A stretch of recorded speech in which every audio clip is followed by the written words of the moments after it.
So an utterly hectic morning.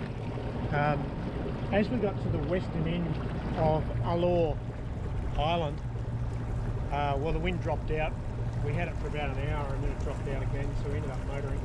There's been fishing boats everywhere, and everyone using a different lighting system. Very little idea of what's going on. We're just getting daylight now. I'm starting to see vessels around me that have turned their lights off before daylight was even out, and very difficult to see. Anyway, I'm exhausted. A couple of probably 3 or 4 hours of working our way through fishing fleets of just random lights, people just going everywhere. It's just nuts. Anyway, I've got another little unlit boat in front of me, so I'm gonna have to go and pay attention to him now. I'll get back to you. Morning's well and truly upon us. We've entered the strait between Alor and, get the name again, looks like Isiabang. So there's a strait there, and there's a what looks like an old extinct volcano right in the middle of the strait called Pura, and that's basically dead ahead of us. So as near as I can tell, we're motoring directly towards a volcano, which I assume is extinct. Certainly there's nothing coming out of it right at the moment, but we've got basically the land on the Alor side, and then a couple of islands in the strait here. This one with a really pretty little village on it, quite well built up considering they haven't got a lot of room, I guess, to build on. Another island at the entrance, again quite well built up. And then the strait that we passed through there, that's absolutely chockers full of FADs and fishing boats. That's insane. I'm glad we timed that to be here right on daylight. As it was, I still had a couple of hours of the build up to that in the dark, and that was stressful enough, not an experience I'd care to repeat in a hurry. Anyway, we're headed down that way to the entrance to Kalabahi. Apparently there's a big long fjord there. Should be flat calm inside, and I'll need to get some fuel. We need to go to the supermarket, pick up a few things, and we'd like to sort out our internet. We're not getting enough coverage, so we might have to get another SIM card for a different company. We might just check the coverage maps, I think, and probably should have done that to start with. Anyway, got a motor because we're going directly into it. It's blowing at a steady 7 or 8 knots, so we could have been sailing it, but I do have the tide with me as we head down the strait here, and making 7.5 knots, and I'm really making turns for about 5.2, something like that. So we're getting a good solid 2 knots with us at the moment. When we sail out of here in a couple of days, we'll have to time the tide, and hopefully we'll get a little bit of breeze up our bum so that we can head north and then further west. We're going to try and catch up with another boat round the western end of Flores, round Komodo. A friend of ours we sailed with a couple of years back, Bruce, on Astrid. So he's up at the northern end of, the western end of Flores right now, and he's planning to go to Komodo. And it'd be nice to just catch up with another yacht. We haven't seen another yacht since we left Darwin.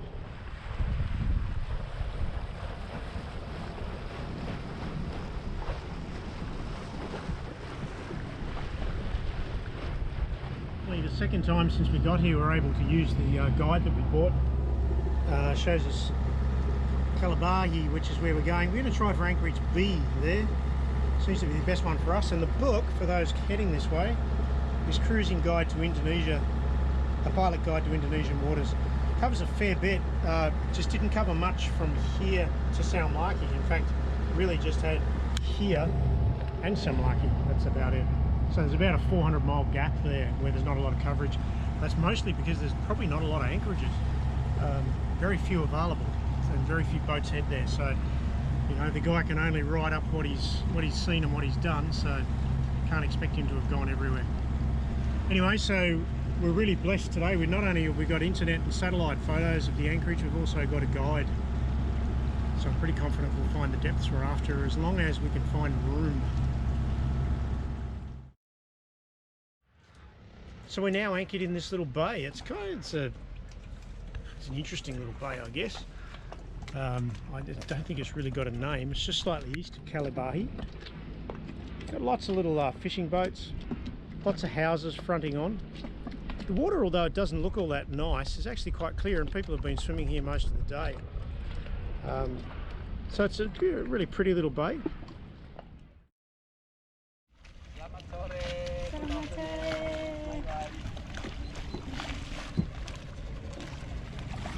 Okay, Andy, you go first. Okay. So we made some new friends here today. We went ashore and Tan and I were looking through the market and other stuff, and we bumped into Adi.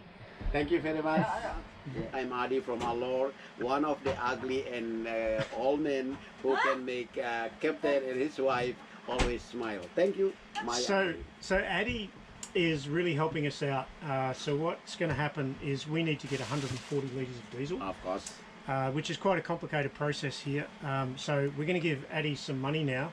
Right. He's arranged for a car and everything. He's going to go and try and get the diesel for us. So we're giving him 2.4 million baht, 2.4 million rupees. Sounds like a ridiculous amount of money, but it's about $240 for 140 litres of fuel, which is pretty good. And then tomorrow morning early, 7 o'clock, Adi has talked us into going and doing a tour to visit one of the villages here, where they're going to do some dancing. Mountain tribe of Abui. Yes. A mountain tribe. So we've got to leave the boat unattended in the morning for a couple of hours, which doesn't make me feel good. But if we do it early in the morning, the wind should be calm and it shouldn't be stressful. So Adi's going to help us out. Now, if you're coming to Indonesia sailing, and I know quite a few of you guys are, and you're coming through Alor and the township of Kalabahi. Yes. It's a huge inlet that goes up through here. We're anchored in a bay just east of the main town. Buonong Bay. Buonong Bay. Buonong Bay, yes. Yeah, it's on the charts. It shows that it's all reef, but that's not true. You can get in. We anchored in about 25 metres of water most of the way into the bay, and there's probably you could probably still even sneak in a little bit closer.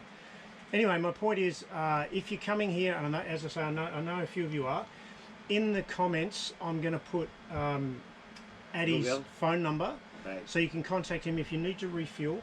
If you'd like to go diving here, he can set that up, and the diving here is world class. Yeah. Snorkeling, tours for the mountain villages. Performance. Yeah. Even carving, everything. So yeah, there's no one more knowledgeable about what you can do here with tourism. We very appreciate to do that for you. Yeah. So, and he really likes Aussies. So you know, look out for Adi. The ugly man. Yeah.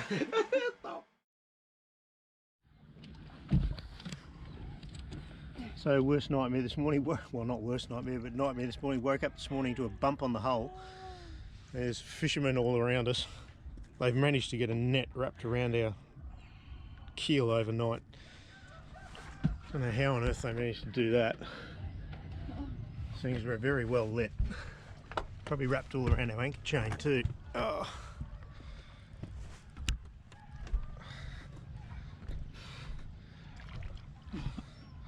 Coming clear now. So I gave him a mask so that he could dive and at least see what was going on, and might even let him keep it, poor fellas. But they're dealing with it without a lot of stress, so that's pretty good.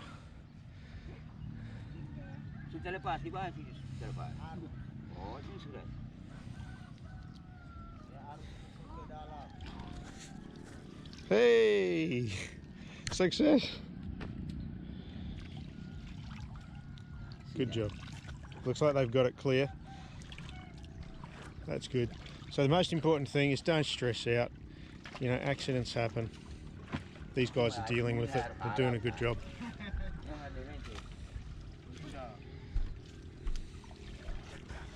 Maybe they'll take a bit more care next time.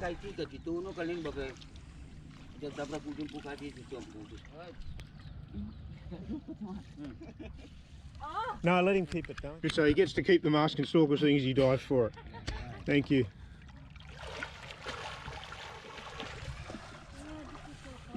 Yeah, yeah. Terima kasih. Sama-sama.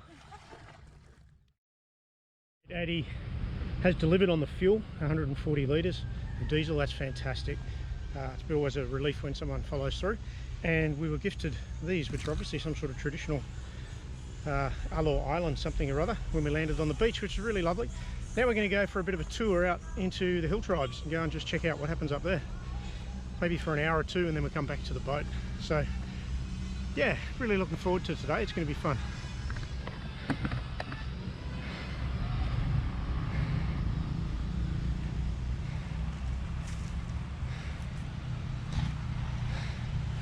So we got our taxi.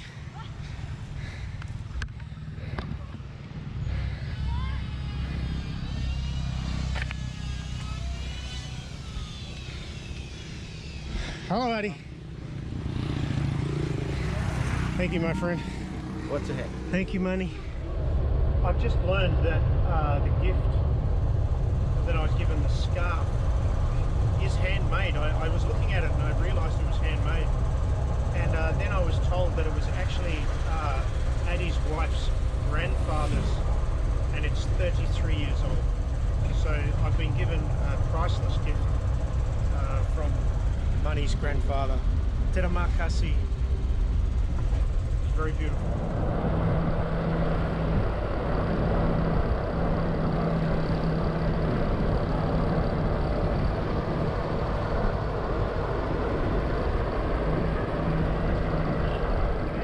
Do you know how to say Australia? Aussie, Aussie, Aussie, oi, oi, oi. I just know what is You know how to do this? Time, do Aussie, Aussie, Aussie. Aussie, Aussie, Aussie, oi, oi, oi, oi. Aussie, Aussie, Aussie, oi, oi, oi, oi. That's it. Again, ready? We go. Aussie, Aussie, Aussie, oi, oi, oi. Fabulous, ready? Aussie, Aussie, Aussie, Aussie, oi, oi, oi. Again.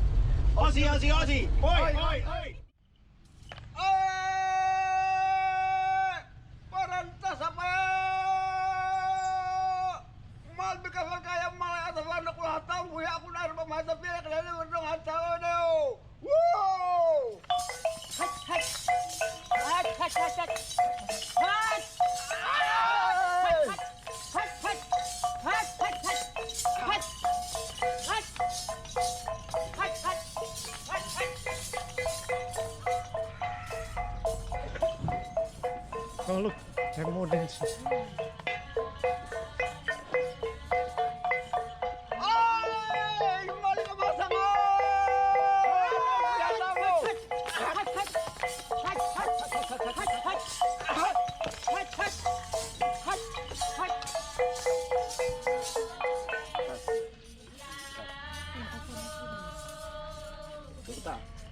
Selamat pagi.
Terima kasih.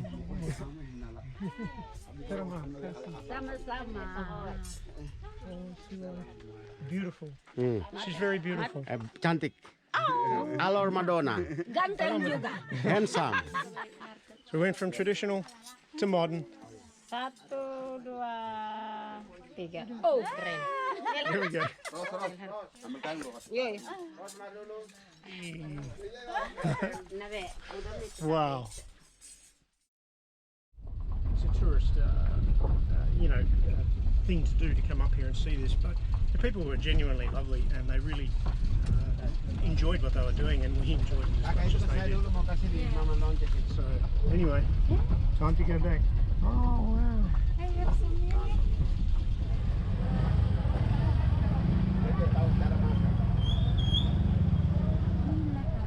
So I get separation anxiety when I'm away from the boat. Even for a couple of hours I worry about her. Sorry to keep you waiting. No, because she's our home and everything we have is in her, and she's not insured. We just can't afford that level of insurance when we're travelling in these remote areas. So I worry about it and I get that separation anxiety. I've only been away for an hour and a half and I'm stressed out. We still have to go to the market and to the ATM, but then we'll go back to the boat and I'll relax, I'll feel better.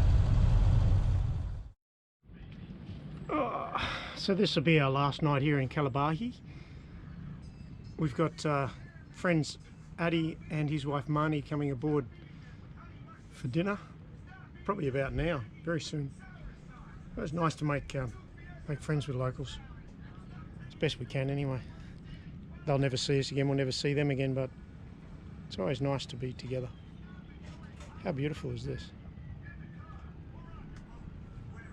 Probably one of the hardest parts of cruising is saying goodbye to people that you've just met and that you're really connected with.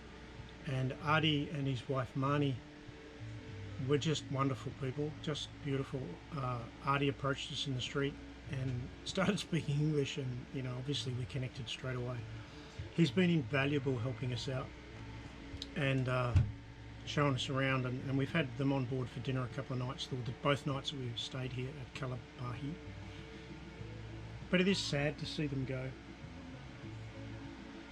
So if you're going to take up long distance cruising,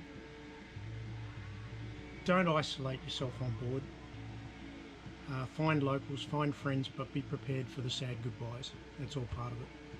Anyway, we'll make new friends as we go further along, and we have their contacts, so maybe we'll bump into each other again in the future somewhere.